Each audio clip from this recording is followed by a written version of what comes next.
산에 숨어 있을 때 이제 진승과 오강이 난이 일어난 거죠. 진승과 오강이 난이 일어나니까 진승과 오강이 난이 일어나면서 전국적으로 이제 그 반란의 기운이 확 도르니까 가장 두려워하는 사람들이 있었습니다. 가장 두려워하는 사람들이 누구냐면 각 현의 현령들 또는 군수들이겠죠. 9년제니까 군수와 현령들이 이제 가시방석인 거죠. 왜냐하면 그들 입장에서 만약에 우리 제후국이라고 그러는데 반란군들을 제후군들이 득세를 해가지고 힘을 얻기 시작을 하게 되면 이제 누구부터 공격하냐면 바로 이 현령들, 이제 군수들이 그 먹잇감이 되잖아요. 그러니까 이들이 이제 고민이 빠집니다. 그래서 이거 어떻게 해야 되나 고민하다가 태연의 현령이 이러다가는 내가 진나라 편에 들어서는 안 되겠다 싶어가지고 자기도 이제 진섭하고 호응하기로 작정을 합니다. 그러니까 자기도 역시 진섭편에 쓰기로 한 거죠. 그러니까 진승과 오강의 난에 자기도 동참하기로 한 겁니다. 왜냐하면 이거는 이제 살기 위해서 그렇게 한 거예요. 그래서 이제 자기 관하에 있는 하국관리인 소하하고 조참에게 물어봐요. 내가 이런 뜻을 가지고 있는데 어떻게 하면 좋겠냐? 그랬더니 이 소하가 얘기를 합니다. 당신 혼자의 힘으로는 절대 안 됩니다. 왜냐하면 당신은 진나라의 관리이기 때문에 사람들이 당신의 말을 안 들을 겁니다. 그러니까 지금 유방이 어디에서 숨어 있는데 유방과 그의 친구들을 데려와서 그들로 하여금 이제 기이하게 해야 됩니다. 이렇게 얘기한 거예요. 그래가지고 번쾌를 시켜가지고요. 이제 망탕산까지 찾아오게 한 겁니다. 그래서 번쾌가 망탕산에 와가지고 유방과 그 일행을 보고 깜짝 놀랐겠죠? 그러면서 지금 이런 일이 생겼으니까 빨리 가서 폐연에 가보자고. 그래서 폐연에서 지금 그 폐연의 현령도 지금 이 반란에 동참하려고 얘기한다고. 그러니까 당신이 필요하다고 그렇게 얘기하더라. 그렇게 했더니 그래서 이제 유방도 그 현령 그 폐현 바깥까지 왔어요. 그리고서 이제 간을 보기 위해서 번쾌를 보냈어요. 근데 번쾌하고 이 현령이 딱 만났는데 보통 보니까 이 번쾌라는 놈이 보통 놈이 아니거든요. 그리고 이 사람들이 이거 반 건달 같고 자기 말을 잘 들을 것 같지 않거든요. 그러니까 현령이 번쾌를 딱 만나더니요. 그 다음에 성문을 꽁꽁 잠겨버리고요. 번쾌가 나간 다음에 꼼짝 못하게 합니다. 그리고 중간에서 다리를 놔줬던 소하하고 조참을 죽이려고 합니다. 자, 그런 분위기를 소하하고 조참이 눈치를 챘어요. 자, 성문이 닫혀있기 때문에 어쩔 수 없이 밤에 몰래 이제 그 성벽을 타고 도망을 가가지고 유방편으로 도망을 가버렸어요. 자, 그러고 나니까 그때 유방이 이제 그 안으로 소하고 조참이 탈출을 했어요. 그 다음에 이제 비단에다가 글씨 써가지고 현령을 죽이고 성문을 열라고 그 성 안에 있는 노인들과 젊은이들에게 그렇게 유방이 이제 화살로 이제 편지를 보내게 됩니다. 그 편지 내용을 보니까 그렇거든요. 실질적으로 이 현령은 진나라 사람들이지 진나라의 이제 관료들이지 이 백성들 편이 아니란 말이죠. 지금 같은 반란의 기운이 있을 때는 이 사람들은 잘못하면 이제 양당 간에 선택을 해야 되기 때문에 백성들 입장에선 지금 분위기상으로는 이 사람을 믿을 수가 없거든요. 그래가지고 그 성 안에 있는 백성들이요, 이 현령을 죽여버립니다. 그리고 성문을 열어서 이제 유방 일행을 받아들입니다. 그 뒤에 이제 유방이 뜻을 세우게 되는 건데 처음에는 이제 거절을 해요. 거절을 하는데 나 같은 사람이 어떻게 하겠느냐. 난 능력이 부족해서 부모와 젊은이들 다 보존할 수 없으니까 적합한 사람을 뽑으시오 라고 했는데 당신이 이제까지 당신의 그런 행동들을 보니까 당신이 정말 기이한 일들이 많이 일어나는 걸 봐서 당신은 틀림없이 우리를 잘 보호해 줄 수 있을 것 같소 라고 해가지고 폐연의 사람들이 이제 유방을 적극적으로 추천을 합니다. 또 그리고 점을 봐보니까 점괘가 잘 나와요. 그래서 유방이 그거를 끝내는 받아들입니다. 자, 요렇게 진짜 요랬는지 아니면 사마천이 이렇게 기록을 했는지는 모르겠습니다만은 뭐를 강조하고 있는 거냐면 이 고조본기에서 유방은 어쩔 수 없이 자신의 의지보다는 타인들이 자꾸 유방을 추천을 하니까 유방이 떠밀려 가지고 그 다음에 이제 반란에 동참하기로 진나라에 대적하기로 그렇게 결심을 했다. 그렇게 뜻을 세웠다라고 하는 것을 강조하기 위해서 이런 표현을 하는 것 같아요. 이것은 이제 뒤에서 얘기하겠습니다만은 항우하고 극명하게 대비가 됩니다. 처음부터 항우는 좀 무자비한 방법을 쓰거든요. 그래서 유방을 패공이라고 하고 기여를 했습니다. 이때. 그래서 이제 주변에 이 현들을 정복해 나가기 시작을 합니다. 이게 이제 유방이 처음 일어선 것이고요. 자, 유방을 여기까지 하고요. 그 다음에 이제 항우는 유방하고 좀 양상이 다릅니다. 왜냐면 이제 유방은 평민이었어요. 평민이었고 거의 건달이나 마찬가지였고 그가 의도를 가지고 있었다기보다도 떠밀려가지고 유방은 기여하게 되거든요. 뜻을 세우게 되는데 항우는 그것과는 약간 다릅니다. 항적은 하상 사람으로서 자는 우다라고 합니다. 그래서 보통 이제 그 중국에서 자는 이름은 잘 말을 하지 않아요. 조상들이 조상이 나에게 이름을 져준 이름은 거룩하게 생각을 하기 때문에 이름은 말하지 않고 이제 조금 크게 되면 자를 만듭니다. 그래서 항우예요. 원래 이름은 항적입니다. 그래서 이제 자는 우고요. 항적이라는 말보다는 우리가 항우로 더 잘 알려져 있죠. 이제 막내 작은 아버지 항량 밑에 성장하게 됩니다. 근데 이 항량 집안은 대대로 초나라의 명문 장군 가문입니다. 할아버지는 초나라의 장수 항현이죠. 너무너무 유명한 사람입니다. 항현은 초나라가 멸망할 때 이제 왕전 장군이 공격을 하거든요. 그래서 왕전 장군가 마지막까지 최후 일전을 벌이고 끝내는 이제 자기 목에 칼을 꽂아서 자살을 하면서 마무리를 했지만 그 초나라 사람들이 얼마나 질긴지 그리고 초나라 사람들이 얼마나 정정신이 큰지를 마지막까지 보여줘서 초나라 사람들이 세 사람만 모이면 만약에 진나라가 멸망한다면 초나라 사람에 의해서 멸망할 것이라는 그런 속담을 만들어낼 정도로 그렇게 대단한 그런 장군이었죠. 그래서 이 장군 가문의 쉽게 말하면 손주예요. 손자인 겁니다. 그래서 이 사람이 이제 24살 때 기일을 해요. 아까 유방은 37살이라고 그랬습니다. 자, 그리고 이때 항량은 사람을 죽이고 오중이면 지금 여기 이제 강동을 말해요. 그러니까 항량은 사람을 죽이고 오중에 도망쳐 살았고 오중에 상당한 영향력을 끼치고 있었다. 그 지방에 유지 노릇을 하고 있었다는 거예요. 항우의 이제 공부 이야기를 사마천이 항우 본기에 실어놓고 있거든요. 그래서 이거는 사마천의 독특한 그런 역사 표현 방법이라고 그랬죠. 그래서 어떤 사람의 이야기를 할 때는 그 사람의 앞에 그 사람의 특징 또는 그 사람의 성격 또는 그 사람의 운명을 대표할 만한 에피소드를 거기에 딱 기록해 놓는다고 그랬어. 일종의 복선이죠. 그래서 항우는 어렸을 때 글을 배웠으나 끝내는 마치지 않았고 검수를 배웠으나 또다시 이루지 못했다라고 그래요.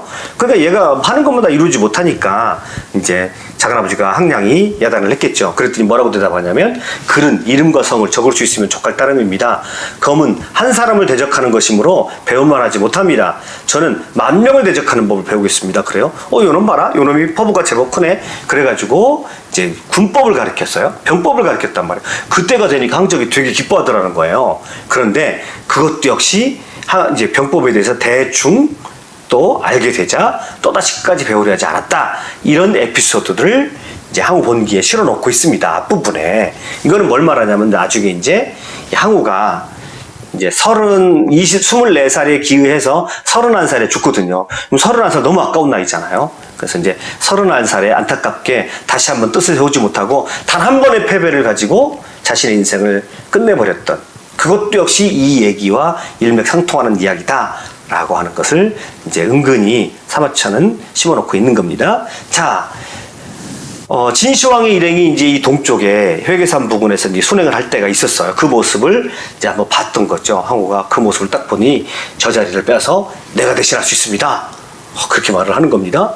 그러니까 이제 아주 자기 안에서 차오르는 패기가 대단했던 청년이죠. 그 모습을 보고 항량 옆에 있다가 야, 조용히 해라. 우리 가문 문 닫을 수 있다. 우리 죽을 수 있다. 그렇지만 항량도 속으로는 이 항우가 대단한 포부를 가진 인물이라는 것을 조카를 그런 인물이라는 것을 알게 됐죠. 자, 여기서도 역시 이제 진섭이 기일을 합니다. 진승이 기일을 하고 그때가 언제냐면 이세왕제 7월 BC 209년이에요. 그때 역시 여기서도 이제 또 회계 군수가 이제 또 자기 불안한 거죠. 제일 불안한 사람이 진나라에서 관리를 하고 있던 군수 현령들이잖아요. 그래서 회계 군수 온통이 이제 자기도 좌불안석이 되는 거예요. 이대로 있다가는 언제 죽을지 모르겠고, 그냥 진나라의 관리를 계속 하자니 그것도 그렇고, 아니면 이제 반란에 이제 자기도 가담을 하자니 사람이 있어야 되겠고, 그 사람이 생각을 한 거예요. 그래서 그 지역에 제일 유망한 사람을 생각해 보니까 항량이 떠오른 거죠. 이 사람은 초나라 그 유명한 항현 장군의 아들이에요. 그러니까 이 사람을 불러서 내가 이 사람을 이용해가지고 내가 반란에 가담을 하면서 이제 진승과 오광과 같이 협력을 하면서 나도 내 목숨을 보존해야지 라고 그렇게 생각을 한 거예요. 그래서 항량을 어느 날 부릅니다. 외기군수가 불러가지고 나는 군대를 일으켜 그대와 환초에게 우리를 통솔하도록 하려 하오 이렇게 말합니다. 이 환초가 누구냐면 회계산 부근에서 산적을 일으켰던 산적 두목이에요. 이 환초가. 그러니까 이제 관리가 자기가 반란을 일으켜야 되겠으니까 누구를 생각하냐면 그 지역에서 반란군이 될 만한 사람들을 고른 게 두 사람이라 이 소리예요. 그래서 항량과 환초를 고른 거예요. 근데 이미 이 회계군수 온통이 부를 때 항량은 각오를 하고 간 겁니다.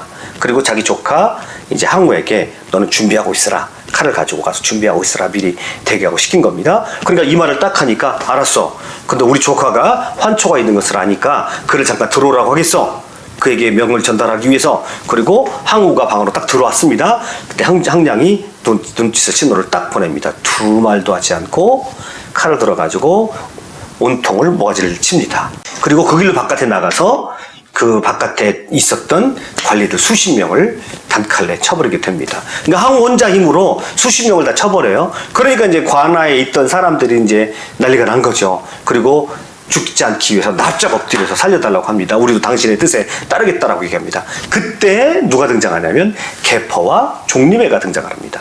근데 개포와 종림회 와서 딱 보니까 어머 관아에 피바람이 불고 있고 아주 사납게 생긴 큰 사람이 막 팔척이라고 그랬으니까 어마어마한 기세를 가진 사람이 난리를 피우고 다 제압을 하고 있거든요. 이런 일이 있었어야 되겠는가? 라고 개포와 종림회가 하니까 이제 항우가 설득을 합니다.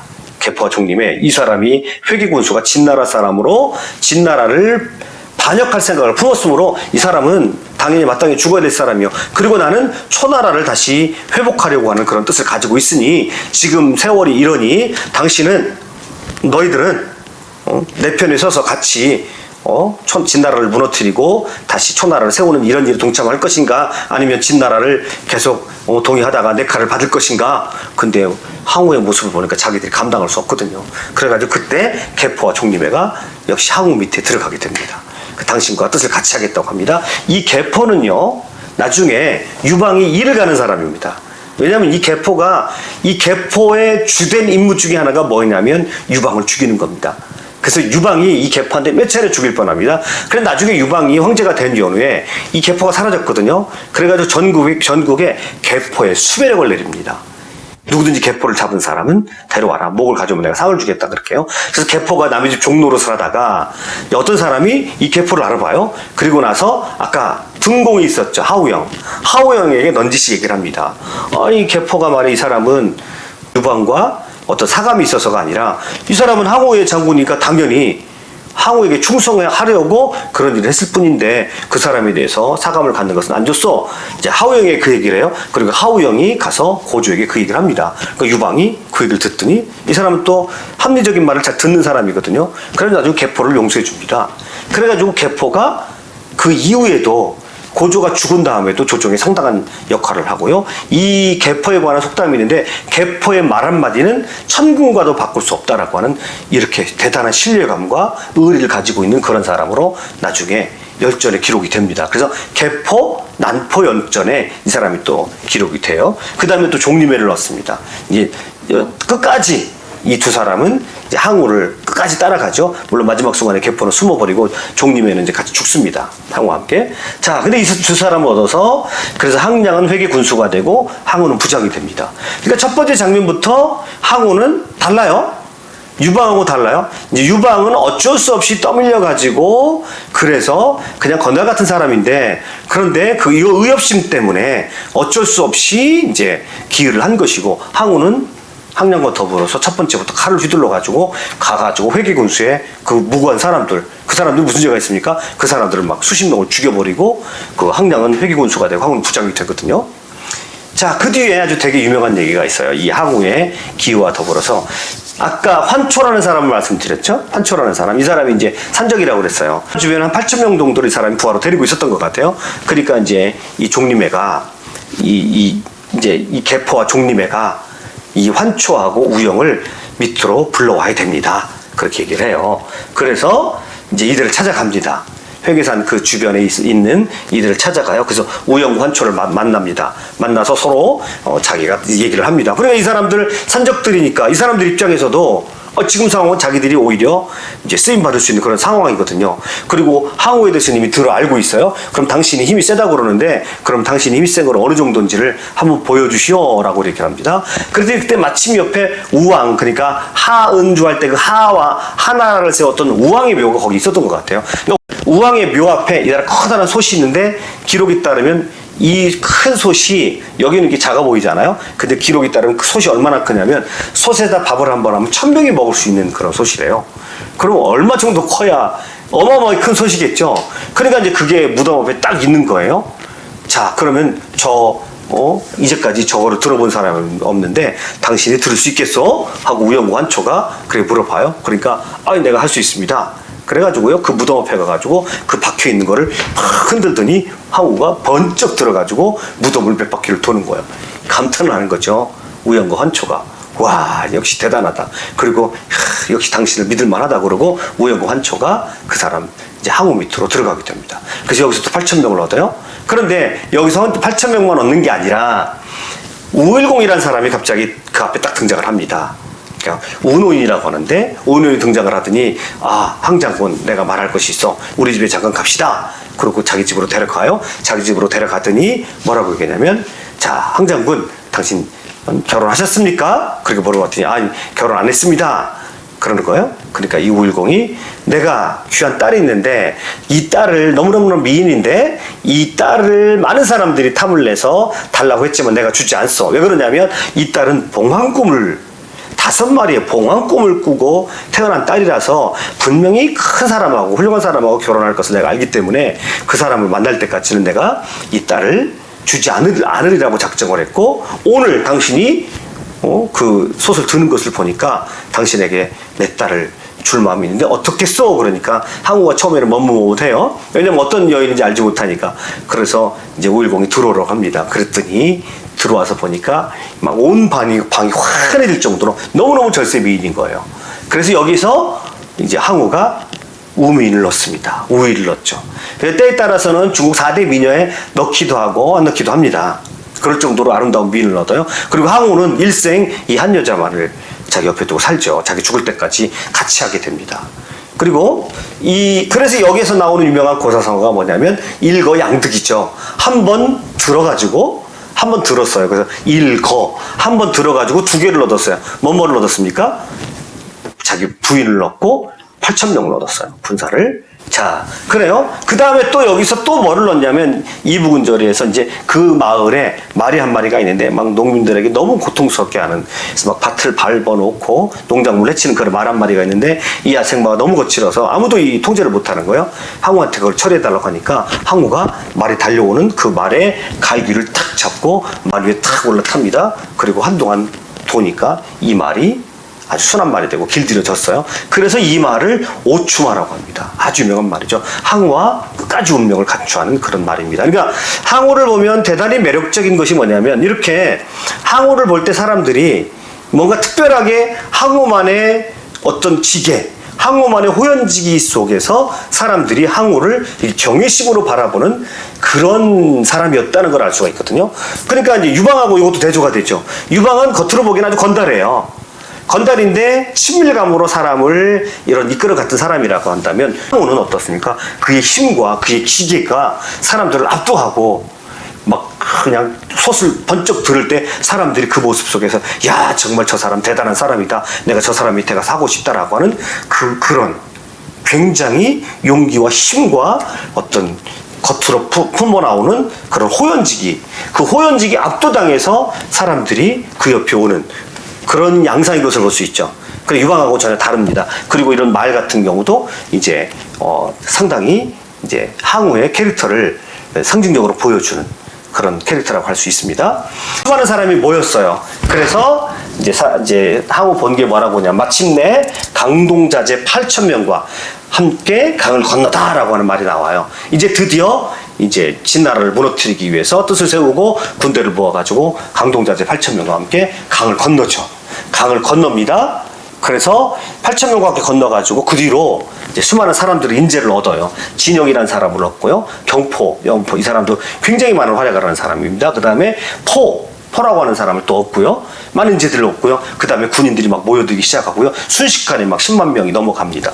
그리고 그때 이제 기회하면서 유명한 책사하나를 얻죠. 그 사람은 70노인인데 그때가 70살이었다고 그래요. 범증이라고 하는 아주 뛰어난 책사를 항우가 얻게 돼서 명실상부하게 이제 항우와 이제 항량이 그 강동 지역 일대에서 가장 두드러진 그런 반란군이 되고, 이제 그들이 이제 많은 사람들이 그 밑으로 들어오게 되는 그런 일들이 벌어지게 됩니다. 여기까지가 이제 유방과 항우의 그런 기의 장면입니다. 유방은 어쩔 수 없이 상황에 의해서 떠밀려 가지고 자기가 기의를 했다면, 뜻을 세웠다면, 이 항우는 원래 그런 뜻을 품고 있었는데 마침 그런 기회가 주니까 이제 항량과 더불어서 나가가지고 그 적극적으로 나서서 사람들을 규합하고, 그리고 자기에게는 초나라 장군, 항현 장군의 후손이라고 하는 그 후광으로 순식간에 그 군대가 막 10만 이상 모이게 되는. 그래서 강동에서 이제 드디어 강을 건너가지고 8,000명이 나갔을 때 수많은 사람들이, 수많은 이제 구르대 같이 그의 주변에 모아지게 되는 그런 양상을 보게 됩니다. 그래서 숫자에서 보나, 이제 유방은 3,000명밖에 안 됐거든요. 숫자에서 보나 하는 양상에서나 두 사람이 서로 대조적으로 묘사가 되는 것을 볼 수 있습니다. 이게 이제 항우 본기와 고조 본기에서 두 사람의 기의 장면이 서로 대조적으로 이제 묘사되고 있는 것을 볼 수가 있습니다. 자, 오늘은 여기까지 하겠습니다. 수고하셨습니다.